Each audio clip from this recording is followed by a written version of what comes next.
Hello, good morning every students. कल मैंने बताया था कि अफर्मेटिव सेंटेंस के अंतर्गत जो सेंटेंस थे वो एक दो एग्जांपल्स भी दिए थे मैंने, और उसका फार्मूला भी बताया था। Subject plus man verb plus object plus extra. अब उसके बाद अफर्मेटिव सेंटेंस के फार्मूला रूल्स बताने के बाद सब्जेक्ट अगर कर्ता यदि एक वचन है तो क्रिया में एस या ईएस लगाते हैं। कर्ता अगर बहुवचन है तो क्रिया में एस या ईएस नहीं आता है। ये मैंने कल बताया था, और जो है उससे संबंधित कुछ सेंटेंस भी दिए थे। लेकिन किन क्रियाओं में एस लगेगा और किन क्रियाओं में ईएस लगेगा, उसकी भी हमें जानकारी होनी चाहिए। उसके अंतर्गत अब मैंने एक ये नोट दिया है। नोट से मतलब ध्यान दें, और ध्यान दें में ये है कि जिन वाक्यों की क्रियाओं के अंत में S, double S, S H, C H, T H, G H, X, O, double Z इत्यादि हो तो मुख्य क्रिया में ई एस जोड़ देते हैं, अन्य के साथ एस। जैसे मैंने कल बताया था, वह जाता है, ही, गो। अंतिम अक्षर क्या है इस क्रिया का? ओ। जब अंतिम अक्षर ओ है तो ये यहां ओ लिख रहा है। अगर अंतिम अक्षर ओ है तो क्या जोड़ेंगे? E S. लेकिन ये सिंगुलर सब्जेक्ट के साथ है, लेकिन प्लूरल सब्जेक्ट है, चाहे सॉरी ये प्लूरल सब्जेक्ट है तो ऐसे आई एस नहीं आएगा, पहली बात। नंबर दूसरी बात, सिंगुलर सब्जेक्ट है और ये शब्द नहीं है, जैसे वह पढ़ता है, ही रीड। अब आपको इसमें एस लगेगा तो नहीं, इसमें केवल एस लगेगा, क्योंकि इनमें ये जो शब्द है इस सेंटेंस में, इस मुख्य क्रिया में ये चीज नहीं है। इस तरीके से वह गेंद पकड़ता है, ही कैचेज ए बॉल, किसान खेत जोतता है, ए फार्मर प्लोड फील्ड। तो इस तरीके से ये ट्रांसलेशन चलते हैं। ये अफर्मेटिव सेंटेंस का पूरा मैंने बता दिया है, और इसके बाद जो है अब आपका नेगेटिव सेंटेंस शुरू होगा, और नेगेटिव सेंटेंस की फार्मूले के साथ मैं शुरुआत करता हूं।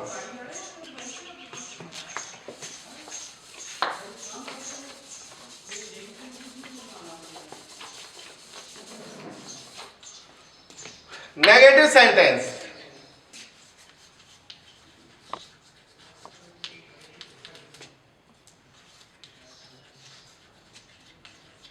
नेगेटिव सेंटेंस इसका फार्मूला है सब्जेक्ट, चाहे सिंगुलर सब्जेक्ट हो या प्लूरल सब्जेक्ट हो, इसके साथ जो हेल्पिंग वर्ब है डू नॉट, प्लूरल सब्जेक्ट के साथ, और सिंगुलर सब्जेक्ट के साथ does not plus man verb, यानी कि मुख्य क्रिया। मुख्य क्रिया में चाहे सब्जेक्ट एक वचन हो या बहुवचन हो, मुख्य क्रिया में ऐसी आई एस नेगेटिव सेंटेंस में आता ही नहीं है, ना इंट्रोगेटिव में, ना इंट्रोगेटिव नेगेटिव सेंटेंस में। प्लस मेन वर्ब, यानी कि main verb first form plus object plus extra. अब आपको एक मैं थोड़ा सा पॉइंटेड चीज समझाऊंगा। उसमें सिंगुलर सब्जेक्ट है, जैसे सिंगुलर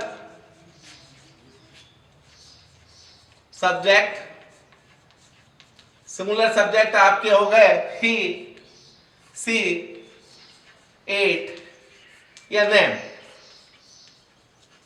ऐसी स्थिति में डज नॉट का प्रयोग। प्लूरल सब्जेक्ट यानी कि बहुवचन करता,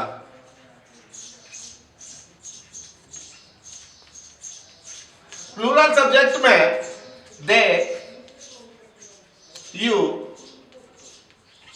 वी, और आपको मैं बता दूं आई, मैंने क्लासों में भी बताया, आई पर विशेष नजर रखो। आई यहां पर डू नॉट लेकर आती है, डू नॉट। लेकिन कभी कभी किसी सेंटेंस विशेष में आई के साथ सिंगुलर वर्ब भी आ जाती है, इसलिए आई पर ही आपको खासकर नजर रखनी है, क्योंकि किसी टेंस में ये सिंगुलर वर्ब आएगी, एक वचन क्रिया आएगी, और किसी में बहुवचन क्रिया आएगी। अब इससे संबंधित मैं थोड़ा ये चाहे सिंगुलर सब्जेक्ट हो, प्लूरल सब्जेक्ट हो, मुख्य क्रिया में एस या आई एस नहीं लगाते हैं, ध्यान रखना है आपको। और इससे संबंधित मैं ट्रांसलेशन आपको लिखवाता हूं कि इस प्रकार के जो ट्रांसलेशन है कैसे बनते हैं।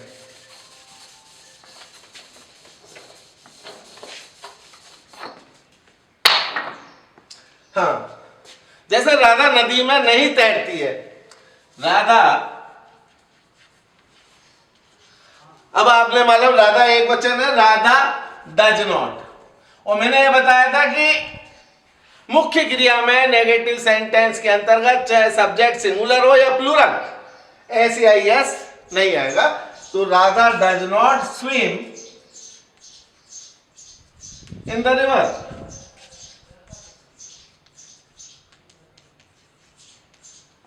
Subject, helping verb plus not plus main verb plus object. Radha नदी में नहीं तैरती है, ऐसे ही मैं नहीं पढ़ता हूं, मैं नहीं पढ़ता हूं, आई डू नॉट रीड। लेकिन आपको बताओ ना, ये प्रेजेंट इंडेफिनिट टेंस में आप भी हेल्पिंग वर्ब देख रहे हो ना, दे डू नॉट रीड, वे नहीं पढ़ते। लेकिन पास्ट कंटिन्यूअस हो तो आप देखोगे कि यहाँ जो क्रिया है वो एक वचन कर्ता के साथ जो आती है, वह नहीं जा रहा था, ही वॉज नॉट गोइंग, मैं नहीं जा रहा था, आई वॉज नॉट गोइंग।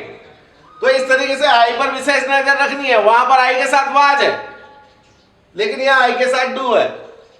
इस तरीके से ये आपका अफर्मेटिव सेंटेंस के बाद ये नेगेटिव सेंटेंस होता है, और इसी प्रकार से सब ट्रांसलेशंस आपके बनते हैं, और इससे संबंधित दुनिया भर के ट्रांसलेशन बना सकते हैं। अब आता है आपका नेगेटिव सेंटेंस के बाद interrogative sentence.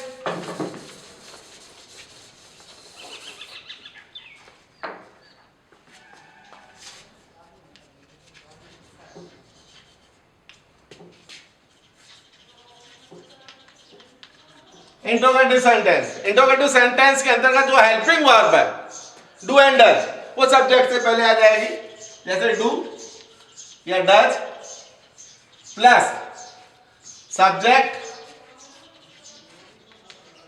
Plus first form of verb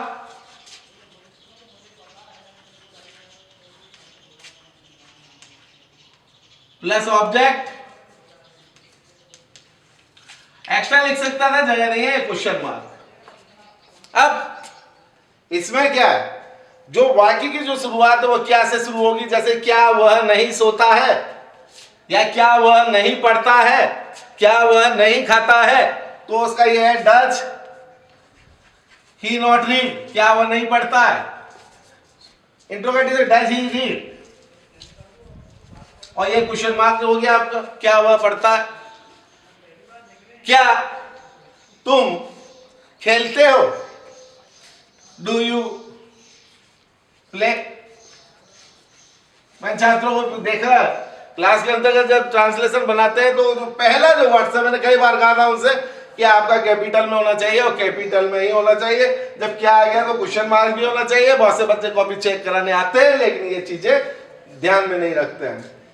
अब इंट्रोगेटिव सेंटेंस के बाद मैं आपका लूंगा interrogative negative sentence. Interrogative negative sentence.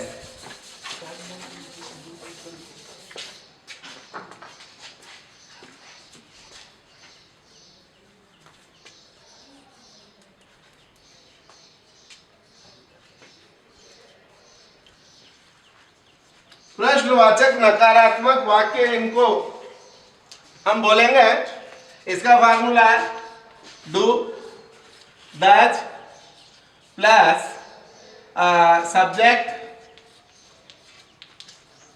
Plus not plus first form of verb plus object plus extra plus question mark. और इसमें नहीं का प्रयोग करेंगे, जैसे क्या वह नहीं पढ़ता है, क्या वह नहीं पढ़ता है तो डज ही नॉट रीड। क्या वह नहीं खेलता है या क्या वे नहीं खेलते हैं, do they not play.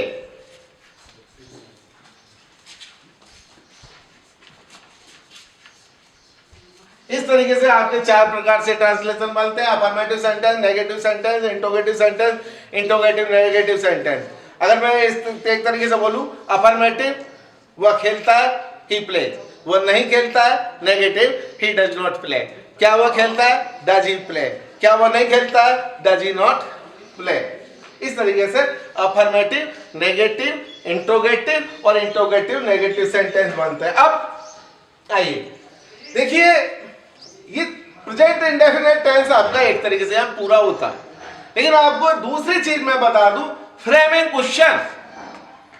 Framing question मैं क्लास 8th से लेकर 11th तक ग्रामर पढ़ा रहा हूं और 12th वाले भी, लेकिन फ्रेमिंग क्वेश्चन मैंने आपको क्लासों में भी बताया कि आपके कोर्स में ही नहीं।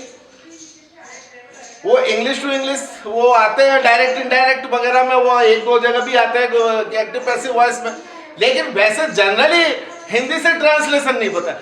लेकिन आप ये देखो, ये do does plus subject plus not, लेकिन अगर आपको इसको ऐसे करना चाहो, डू नॉट या डज नॉट प्लस सब्जेक्ट, तो भी आपका ये जो है राइट है, लेकिन इसको जब फ्रेमिंग क्वेश्चन में चेक करेंगे तो दिक्कत आएगी। जैसे वह क्यों नहीं पढ़ता है, ये पहला ट्रांसलेशन है आपका, क्या वह नहीं पढ़ता है, तो ट्रांसलेशन बना does he not read.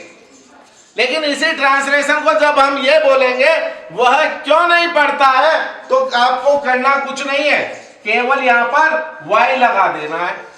Why does he not read, आपका फ्रेमिंग क्वेश्चन बन गया, वह क्यों नहीं पढ़ता है। ऐसे ही क्या वे नहीं खेलते हैं,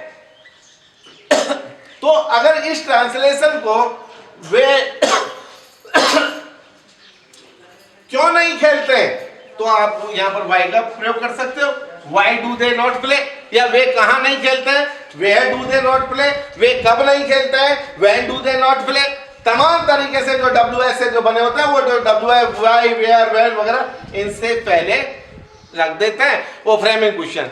जो विच, हुज, हु वगैरह कुछ WH के जो है उनके ट्रांसलेशन अलग प्रकार से बनते हैं, और इसमें क्या है कि वाई डज ही नॉट, ये सीक्वेंस जो है आपका बिल्कुल सही है, लेकिन why does not he read करोगे तो वो गलत हो जाएगा। इसी वजह से जब मैं इंट्रोगेटिव नेगेटिव सेंटेंस बताता हूं तो मैं जो है ये जो नॉट है सब्जेक्ट के बाद रखता हूं, क्योंकि ताकि मुझे जब मैं फ्रेमिंग क्वेश्चन बताता हूं तो वहां बताने में कोई प्रॉब्लम नहीं हो।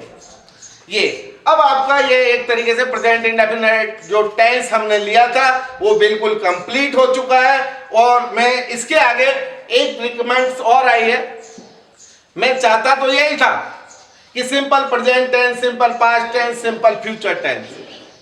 अब आपको एक चीज और क्लियर मैं करता हूं अभी इसी के माध्यम से, प्रेजेंट इंडेफिनिट टेंस पूरा हो चुका है, लेकिन मेरा तरीका, मेरा स्टाइल्स वो सब कुछ अलग है। वो इसलिए अलग है कि हो सकता है कि आप किताबों में कुछ और देखते हो, लेकिन मेरा मामला कुछ अलग होता है। आपने देखा होगा, मैंने जब प्रेजेंट इंडेफिनिट टेंस लिखा तो मैंने लिखा वह नहीं पढ़ता है, ताहे तिये लास्ट में लिए। प्रेजेंट इंडेफिनिट टेंस लिखा है जब मैंने इस प्रकार के सेंटेंस बोले, वह नहीं जाता है, वह नहीं सोता है, वह नहीं खाता है, नहीं पीता है, वह नहीं रोता है, इस तरीके से। लेकिन मैंने उन्हें सिंपल प्रेजेंट या प्रेजेंट टेंस नहीं बोला, सिंपल प्रेजेंट टेंस।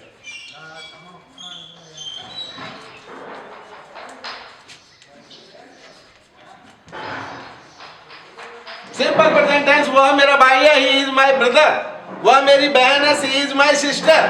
मैं सिंपल प्रेजेंट टेंस ही लिखूंगा या प्रेजेंट टेंस साधारण रूप से लिख दूंगा, और ट्रांसलेशन ही इसी प्रकार के बनेंगे। लेकिन आप देखोगे किताबों में, कई किताबों में, चाहे वो एक्सीलेंट हो, संजीव हो, या और भी कई जगह मुझे ये चीजें मिलती हैं कि सिंपल प्रेजेंट लिखा होगा या खाली प्रेजेंट टेंस लिखा होगा, और लास्ट में लिख देता है इस काल के वाक्यों की क्रियाओं के अंत में ताहे तिये आता है। बच्चा भ्रमित हो जाता है, इसे सिंपल प्रेजेंट मानूं या प्रेजेंट इंडेफिनिट मानूं, लेकिन मैं नहीं मानूं। हालांकि सब जानते हैं वर्ब की बी फॉर्म के तहत ये जा रहे हैं बाद बार, और विल बी शैल बी का काम होता है, तो इस तरीके से आपको ले जाना है। अब बच्चे का रिमांड दिया है सर प्रेजेंट इंडेफिनिट टेंस तो आपने बता दिया, लेकिन आप शुरू से सिंपल प्रेजेंट टेंस से बताइए। मैंने कहा यार अभी ये टेंस पूरा हो जाने दो, प्रेजेंट का सीक्वेंस चलने दो, अभी उसके बाद ये जो प्रोग्राम है simple present tense, simple past tense, simple future tense, ये छोटे बच्चों के प्रोग्राम है, कक्षा 8th तक के प्रोग्राम है। ये जो प्रेजेंट इंडेफिनिट से जो मैं ले जा रहा हूँ ये रियल मायने में 8th से लेकर 12th तक या 11th तक चलते हैं आपके, इसलिए ध्यान रखना। Thank you. कोरोना से बच के रहना। और भैया ये किसी ने कमेंट दिया था कि पका रहे हो, तो पकाऊंगा नहीं तो खाऊंगा कैसे? Thank you.